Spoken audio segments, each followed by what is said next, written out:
with your success, do you think sometimes it's brought more opportunities that sometimes have complicated things? Like you've tested a lot of tires, and like I know you like doing a lot of development, but at some point, will you look back and go, okay, look, hindsight's a perfect science, but some of those relationships change, like you say. Hmm. But do you think it's quite difficult when people are wanting the best rider at the time on their brand, because then they're going to offer money, they're going to offer promises, and maybe they don't always work out? Like, I don't know this except by asking you, like, what was it like for you and having sometimes maybe more opportunities than it was probably worth it? Yeah, it's hard, man. It's a tricky balance. I'll give you an example. When I signed with YT, nobody had ever heard of YT, hardly, myself included, outside of Cams Inc. at Rampage. I was like, oh, the free ride brand thing, right? Like, do they make a downhill bike? Like, okay. So I Direct to didn't know. consumer. Yeah. They came to me, totally new thing, had no idea. Long story short, rode the bike, loved it, signed with YT. At the same time, signed with TRP Brakes, which is Tektro. Nobody knew TRP was a brake company in mountain biking, pretty much. Signed with Onza Tires. Nobody, I don't think, really knew of them. All at the same time. Like the three probably most important parts of your bike outside of suspension would be components, tires, frame. Nobody had ever heard of any of these brands. And when I did all the testing, the product I was kind of like whatever on. I did like the frame a lot, which was important because you can't easily change those when they're carbon frames. The brakes and the tires, I liked the people that were at the brands. I felt that the people that worked there would be able to make the changes I needed to get the product where it wanted. Like it wasn't, between John and I, my mechanic at the time, John Hall, he's been huge in helping me with so many things throughout my career on the part side. We've always been pretty confident. It doesn't matter if a brand comes to you with absolute garbage. If you guys have the capabilities to make what I need you to make and you will take the feedback that we give you, we can make the best product or make product that will be equal to the best. As long as you guys know how to take the feedback and turn that into what I'm looking for, like I have enough information and John collectively that it's like not a mystery what a good tread pattern on a tire needs to look like. I can draw it on a napkin in about 10 seconds. Like right now, I'll even give you 5 options. Pick one. I don't care. Like they're all going to be good. I know how wide True. it needs to be. I know the shape. I know the compact. Like it's not hard. So for me, I'm like, as long as I feel I can trust you guys to take the feedback and just please give me what I want, this will be a tire that I can win on. I know what I like. So with TRP and with Onza, I felt that they had the guys that could deliver. The product wasn't quite there when I signed on, but I was confident that they could deliver on that product with their capabilities of manufacturing and all that kind of stuff. And they did. We showed up. We won the first race on a bunch of parts no one ever heard of. So it was then the next year, we kind of did the same thing with Kenda. And or years later, 3 years later, I guess, whenever, maybe it was more than that. I don't remember. And there's a whole behind the scenes story I won't go into on Onza. I love those guys, and they really got the short end of a few things that were happening at the time. I would have loved to stay with them, but it just didn't work out. But anyways, we went with Kenda, a great group of guys, a bigger company. They have more manufacturing abilities than Onza did for sure. Really cool guys. They came in and it was same thing. Like when you're looking at it from a career standpoint, if you got brands like Maxxis and some of these brands, they already have good products. They already have good riders.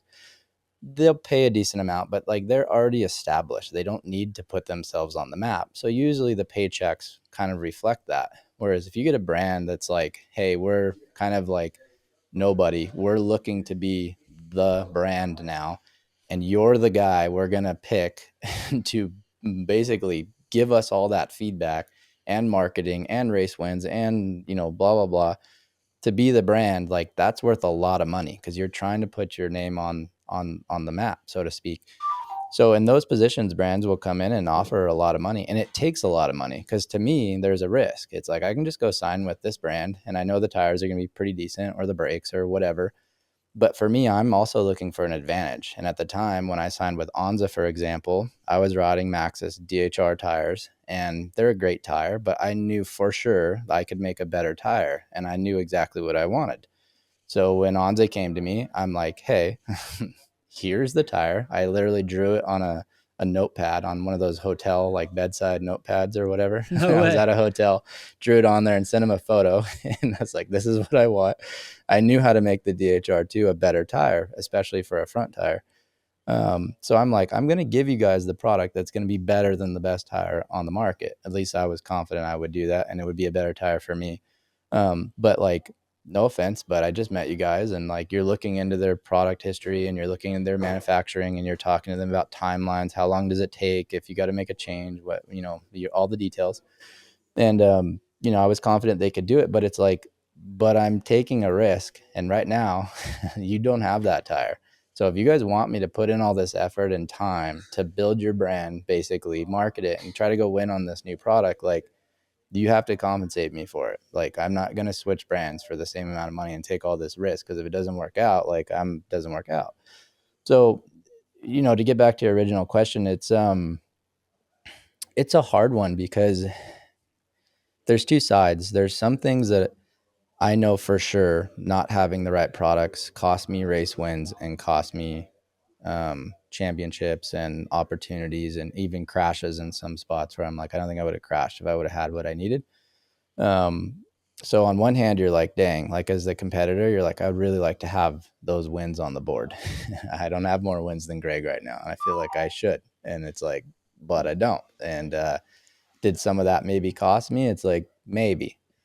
But eventually you're also going to retire and you're going to have a family. I have a wife right now. We have business. And when you stop racing, people aren't lining up to just like give you things for free. You got to earn every single dollar. So if you're looking at your bank account and it's a difference between 500,000 and $1 million by the time you retire, which one was the better call? I don't know. Like $1 million, if you think about it, could be 3 rental properties and probably bring in, I don't know, 6 to 10 grand a month, maybe. That is kind of 4% rule in a million. You can retire, my man. I've done the right. maths. So a You're all million good. bucks I've is done the the maths. difference in potentially retiring or not retiring, right? So it's Yeah. like when you look at it, you're like, dang, would I rather have 4 or 5 more wins or $1 million so that I could retire and enjoy life or be able to provide for my family more? So when you're weighing the options, it's not that you just chase the money or you just go the product. In my position, you're trying to weigh both, and with YT, I'm like, well, I just did it with YT with all these brands. Why couldn't I do it again? And some brands just execute a little bit better than other brands. And that's part of the game. So some of the risk you take, but those are the things that I always factored in my head. I think people thought like, oh, he's just doing this or doing that, but I'm just trying to be realistic about the situation and what life is going to look like the next 20 years. I know how much I sacrificed for the last 20 years to get to where I'm at. I know how quick it can be gone. I could be in a hospital tomorrow laid up and not ever do this again. So when you're negotiating contracts, there's a lot of different factors that go into making the decisions that you make. And that's just the way it goes. Mate, thanks for sharing it because I didn't know all those processes, right? And I agree, like it's not just like he chased the paycheck. That's why I asked, like, what were those opportunities like? Because unless you are the person that sees the contract with the number on it and the opportunities and the promises, and you take the risk, they've said X on the timeline. You're Yeah. damn well hoping it is X, but it's Yeah. probably going to be Y, and you want to have sort of a backup plan. So yeah, man, I don't think people should judge, and I think it comes with age until you've walked a day in their shoes. Like, okay, what are you solving for? Like you say, you might have had more wins than Craig, but does that matter when you're on your porch with grandkids running around? It Yeah. 100% doesn't. For sure. But if you've wanted to create a lifestyle and a retirement plan, sure does. So yeah, it's so cool to hear that because I think you have to sit there and go. Same as like you probably watch like the Live and PGA Tour politics, right? Mm, And everyone's yeah. got an opinion. It's like, I dude, hate until that you're the stuff. guy Yeah. staring the contract in the face, Yeah. then you can make a decision. And if you want to have a moral high ground on money or something, like it's easy for Tiger or Rory to have that, right? Yeah. Oh, I'm just playing for legacy. It's like that's easy for you to say. Yeah. And your background shows me where your priorities are. You're like, Yeah. maybe want to have a different upbringing for your kids or give them even Hmm. more opportunities. I think we all do, you know. For sure. So yeah, that's super interesting. And like you say, you took a risk on some, and they didn't work out. Sometimes Yeah. out of your control. Yeah. Yeah, and you take a risk on some and they really do work out. They're awesome, and you have, the Onza tire. Until the tire I'm on right now, it was my favorite tire of all time, and I made a bunch of money riding that tire. And the same with TRP and these other brands. And if you talk to Greg and a lot of these guys, they're in the same spot. Like, they would have been a lot of things that they were trying to juggle. I think Greg should have a lot more wins than he has as well. Like, I've seen him just barely miss a lot of races or have injuries or certain things. So you're going to find a similar story across a lot of people. And we're not talking about 5 or 10 grand. I mean, sometimes these contracts, one contract would be a difference of $350,000 in 1 year. Really, So in you're 1 year, looking at this difference, contract and not you're total, like, the difference. the difference in one contract, like not Yeah, all of that my contracts, one. So if you're looking at a contract for a certain part and one says 50 grand and the other one says 250 grand per year yeah, and it's a 3 year deal, you're like, yeah, can you guys give me what I need? And if they're like, yes, we'll give you exactly what you need. We're not only throwing money at you, we're throwing like the entire company's support behind what you need. Give us a chance. And you're like, dude, like, it's tough. Like, but like you said, at some point it's all going to be over. And, you know, Lauren's right here next to me. Like, I want to provide for her family, the whole thing. Like, she wasn't in the picture back then for some of those contracts, but I always wanted it to come. And like, I'm like, no offense. I love y'all. Y'all are great. The industry has been good to me. I got a lot of friends, but like, I'm also cool on my porch in Montana with my family and closest friends, and like, high five. I'll be in the mountains riding my bike. See you later. Like, I don't feel like I have something I owe.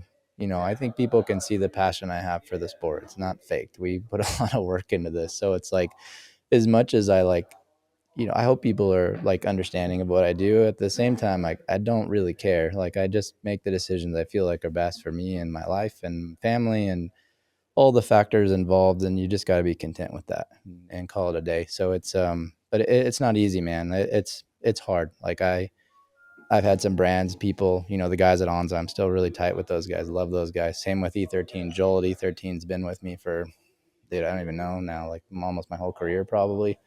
HT pedals, like, I have these brands I've been with for so long, and you build these relationships with people that are so good, and when things come to a head, it's like, yeah, it sucks when you got to leave some of those relationships, but you also just got to do what's best for you. And I think, yeah, that's just part of any professional sport, probably.